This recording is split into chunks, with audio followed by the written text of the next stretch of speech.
केरल के कोझिकोड में शुक्रवार रात हादसे का शिकार हुआ एयर इंडिया एक्सप्रेस का विमान रनवे पर 1 किलोमीटर बाद लैंड हुआ था। इसकी जानकारी डीजीसीए के सूत्रों ने एक न्यूज चैनल को दी है। बताया जा रहा है कि विमान लैंडिंग पॉइंट पर न उतरकर 1 किलोमीटर आगे उतरा, फिर बारिश की वजह से फिसला। रनवे पर कम डिस्टेंस के चलते विमान को कंट्रोल नहीं किया जा सका और वो टेबल टॉप एयरपोर्ट पर आगे खाई में जा गिरा। फिलहाल डीजीसीए अधिकारियों ने विमान के मलबे से डिजिटल फ्लाइट डेटा रिकॉर्डर यानी कि ब्लैक बॉक्स को बरामद कर लिया है। ब्लैक बॉक्स की मदद से दुर्घटना के दौरान क्या क्या हुआ, पायलटों के बीच क्या बातचीत हुई, क्या टेक्निकल एरर हुआ या और भी तमाम डिटेल्स का पता लगाया जा सकेगा।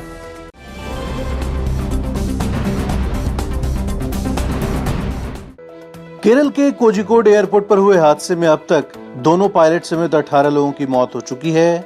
करीब 160 घायल यात्रियों को अलग अलग अस्पतालों में भर्ती कराया गया है। इसके अलावा करीब 20 से 25 यात्री ऐसे हैं जो गंभीर तौर पर जख्मी हैं। विमान दुबई से आ रहा था। विमान में चालक दल के सदस्यों समेत 190 लोग सवार थे। यात्रियों में 10 बच्चे भी शामिल थे। ये वंदे भारत मिशन का फ्लाइट था।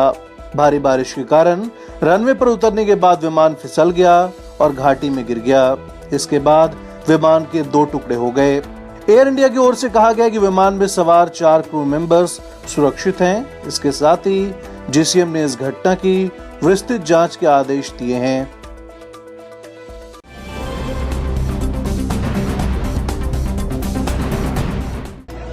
चीख पुकार, खून से लथपथ कपड़े, घबराए हुए बच्चे और एम्बुलेंस के सायरन, कुछ इसी तरह का मंजर था जब दुबई से केरल के कोझिकोड में विमान हादसा हुआ। इस हादसे में 18 लोगों की जान चली गई और कई लोग गंभीर रूप से घायल हैं। स्थानीय लोगों के साथ साथ राहत और बचाव कर्मियों की मदद से घायल लोगों को विमान से निकाला गया और फौरन उन्हें अस्पताल में भेजा गया। जाहिर है हादसे के बाद माहौल कैसा होगा, इसका अंदाजा आप लगा ही सकते हैं। विमान में बैठे लोग तो हक्के बक्के थे, वो सबसे बेखबर थे। कुछ नवजात और 4 से 5 साल के छोटे छोटे बच्चों को बचाव कर्मियों ने सबसे पहले बचा लिया। चीजें चारों ओर बिखरी हुई थीं, जूते से लेकर सामान तक ये सब दिखा रहे थे कि यह हादसा कितना बड़ा और भयानक था। दरअसल विमान लैंड करते समय अचानक फिसलकर रनवे के बगल में खाई में जा गिरा। इसके बाद विमान के 2 टुकड़े हो गए।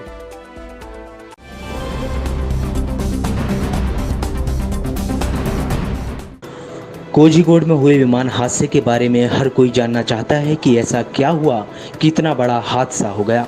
विमान से बस यात्रियों के उतरने का वक्त आ ही गया था, तो आखिर ऐसी कौन सी गड़बड़ी हुई कि 18 लोगों की जान चली गई और लगभग सभी यात्री घायल हो गए। इस पूरे हादसे के चश्मदीद एएसआई अजीत सिंह से जानते हैं कोझिकोड विमान हादसे का आंखों देखा हाल। मैंने देखा कि ऊपर से एयर इंडिया एक्सप्रेस का एक फ्लाइट डिसबैलेंस होकर नीचे पैरामीटर वॉल की तरफ, पैरामीटर रोड की तरफ नीचे गिर रहा है। तभी मैंने तुरंत कंट्रोल रूम को इन्फॉर्म किया। तब तक वो नीचे गिर चुका था। मैंने कंट्रोल रूम को इन्फॉर्म किया, शिफ्ट आईसी को इन्फॉर्म किया और सर लाइन मेंबर्स के लिए बीएचएम को लाइन में कॉल किया। उसके बाद अथॉरिटी का हमारा क्यूआरटी और फायर और सर लाइन मेंबर्स रेस्क्यू के लिए आ गए। गेट नंबर 8 को सर हमने इमीडिएट खोला। 30 वॉलंटियर्स अंदर आए, एक जेसीबी अंदर आई और सर जो मलबे को निकाल रही थी जिसमें से पैसेंजर्स जो नीचे दबे हुए थे उनको निकाला जा रहा था। और मैं सर अंदर घुस के और हम लोग सीआईएसएफ वाले अंदर से रेस्क्यू कर रहे थे पैसेंजर्स को और सर बाहर।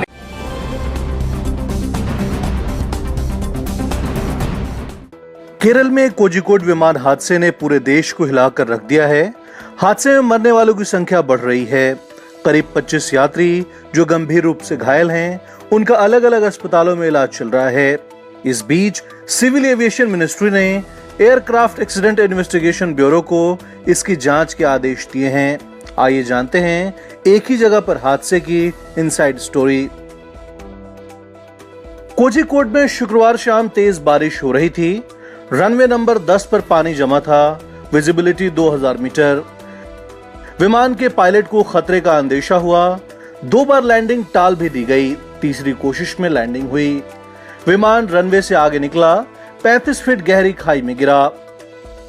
कप्तान दीपक वसंत साठे और को पायलट अखिलेश कुमार वसंत साठे एयरफोर्स में विंग कमांडर रह चुके हैं। वे बिग 21 भी उड़ा चुके हैं। उन्हें स्वॉर्ड ऑफ ऑनर सम्मान मिल चुका है। अखिलेश मथुरा के रहने वाले हैं। 10 दिनों में पत्नी की डिलीवरी होनी है। भारी बारिश के बीच स्थानीय लोग मदद को पहुंचे। पुलिस के साथ मिलकर घायलों को बाहर निकाला। विमान के दोनों टुकड़ों पर पानी की बौछार हुई। पीएम मोदी ने सीएम पी विजयन से बातचीत की। गृह मंत्री ने तुरंत एनडीआरएफ की टीम को मौके पर भेज दिया। विमान में कुल 190 लोग सवार थे। 128 पुरुष, 46 महिलाएं, 10 बच्चे और 6 क्रू मेंबर्स। 26 यात्रियों की नौकरी चली गई थी, घर लौट रहे थे। 28 यात्री ऐसे थे जिनका वीजा एक्सपायर हो गया था। 54 लोग ऐसे थे जो दुबई घूमने गए थे, कोरोना के कारण फंसे थे। 6 यात्री इलाज के लिए और 3 यात्री शादी के लिए आ रहे थे।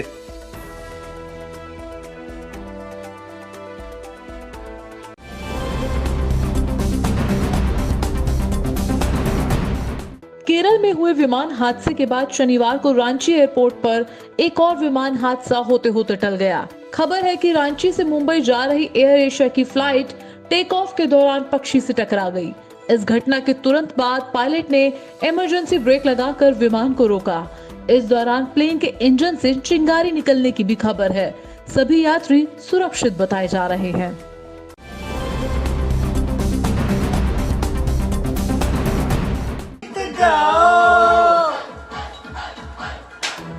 ये वीडियो सुशांत की पूर्व मैनेजर दिशा सालियान की मौत वाली रात यानी कि 8 जून की रात का बताया जा रहा है। दावा किया जा रहा है कि ये वीडियो ठीक उनकी मौत से पहले का है। इसे दिशा के ही दोस्तों ने शेयर किया है। वीडियो में देखा जा सकता है कि घर पर पार्टी चल रही है। पार्टी दिशा के दोस्त के बर्थडे की खुशी में थी। वीडियो में दिशा सालियान काफी खुश नजर आ रही हैं। उन्हें देखकर ये गुमान नहीं लगाया जा सकता कि इसके थोड़ी देर बाद ही वो खुदकुशी कर लेंगी। 8 जून की रात दिशा अपने नए घर जो कि 14वें माले पर था उसकी बालकनी से गिर गई थीं और उनकी मौत हो गई थी। खुदकुशी की बात भी कही गई। दोस्तों के मुताबिक दिशा के पास लंदन से उनके किसी दोस्त की कॉल आई थी जिसे अटेंड करने के लिए वो पार्टी छोड़कर दूसरे रूम में गईं और फिर नहीं लौटी। ये घर जहां पार्टी हो रही है उनकी मौत से पहले दिशा और उनके मंगेतर ने मिलकर खरीदा था। माना जा रहा है कि अब पुलिस इस वीडियो को भी अपनी तफ्तीश में शामिल करेगी।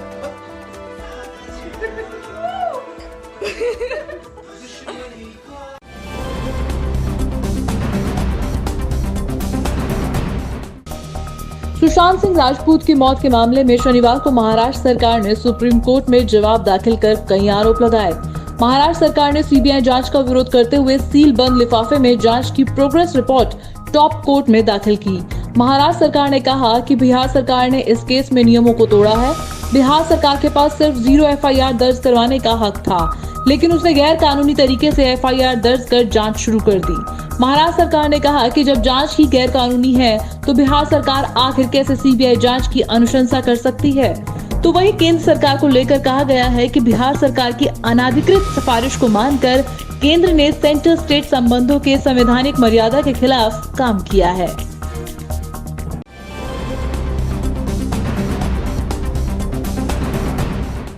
काले भयंकर धुएं की ये तस्वीरें गुजरात के वलसाड़ की हैं। यहाँ के वापी में एक बायोकेमिकल फैक्ट्री में भीषण आग लग गई। आग इतनी भयावह थी कि पूरे इलाके में काला धुआं फैल गया। घटनास्थल पर फायर ब्रिगेड की 8 गाड़ियों को आग बुझाने में जुटाया गया है। क्योंकि केमिकल फैक्ट्री थी लिहाजा आग बहुत तेजी से चारों ओर फैली। खतरे के मद्देनजर आसपास के इलाके को खाली करा लिया गया है। फिलहाल हादसे में जान माल के नुकसान की कोई जानकारी नहीं है।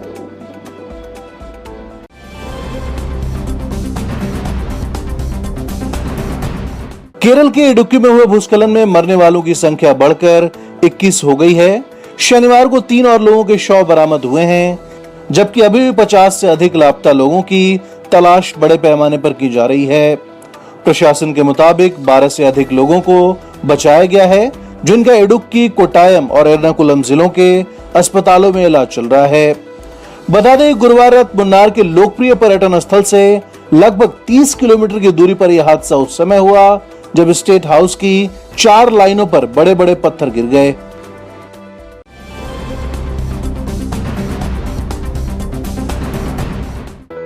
अयोध्या के धन्नीपुर गांव में वक्फ बोर्ड सुप्रीम कोर्ट से मिली 5 एकड़ जमीन पर अस्पताल, लाइब्रेरी, सामुदायिक रसोई घर और रिसर्च सेंटर का निर्माण करेगा।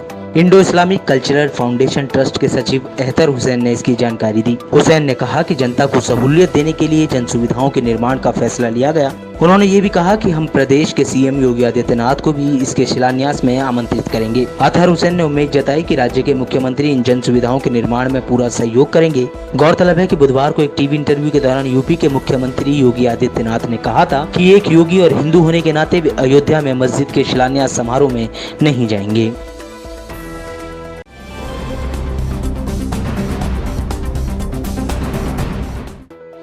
शनिवार को गिरीश चंद्र मुर्मू ने देश के नए सीएजी के रूप में शपथ ली है। राष्ट्रपति रामनाथ कोविंद ने जीसी मुर्मू को राष्ट्रपति भवन में उनको पद की शपथ दिलाई।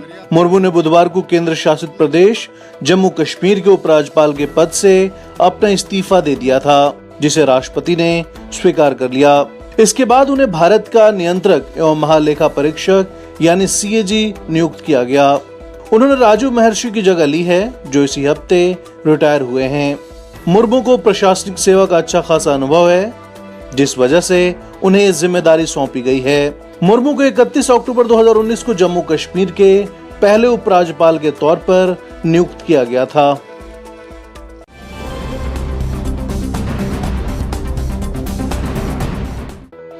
भारत में कोरोना वायरस के केस लगातार बढ़ते जा रहे हैं। पिछले 24 घंटे में 61,537 नए केस सामने आए हैं। वहीं 933 लोगों की मौत हुई है। देश भर में कोरोना पॉजिटिव मामलों की कुल संख्या 20,88,611 हो गई है, जिनमें से 6,19,088 सक्रिय मामले हैं। वहीं 14,27,005 लोग ठीक हो चुके हैं या उन्हें अस्पताल से छुट्टी दे दी गई है और अब तक 42,518 लोगों की मौत हो चुकी है। 15 जून को स्वस्थ होने वालों की दर 51.08% थी, जो 7 अगस्त तक बढ़कर 67.98% हो गई है। आंकड़ों पर नजर डालें तो देश में 30 जनवरी को पहला मामला सामने आने के बाद से 20 लाख की संख्या तक पहुंचने में 190 दिन लगे हैं। मामलों की संख्या में दुनिया में अमेरिका और ब्राजील के बाद भारत तीसरे नंबर पर है।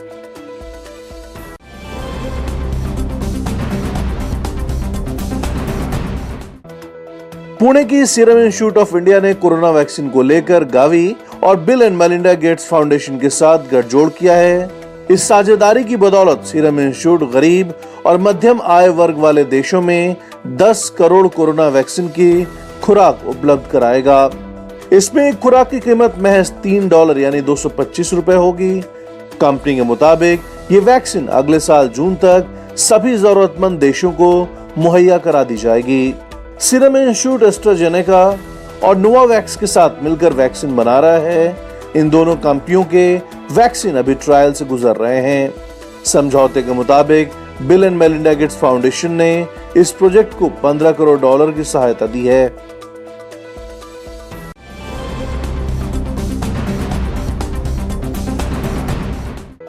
आईपीएल 2020 का शंखनाद हो चुका है। ऐसे में धोनी भला कैसे न कमर कसें। रिपोर्ट के मुताबिक धोनी रांची में आईपीएल 2020 की तैयारियों में मशगूल हो गए हैं। जेएससीए के एक अधिकारी ने न्यू इंडियन एक्सप्रेस को बताया कि सीएसके के कप्तान ने पिछले हफ्ते स्टेडियम आकर नेट पर इंडोर प्रैक्टिस की थी और सोशल डिस्टेंसिंग को बरकरार रखने के चलते गेंदबाजों की जगह बॉलिंग मशीन का उपयोग किया था।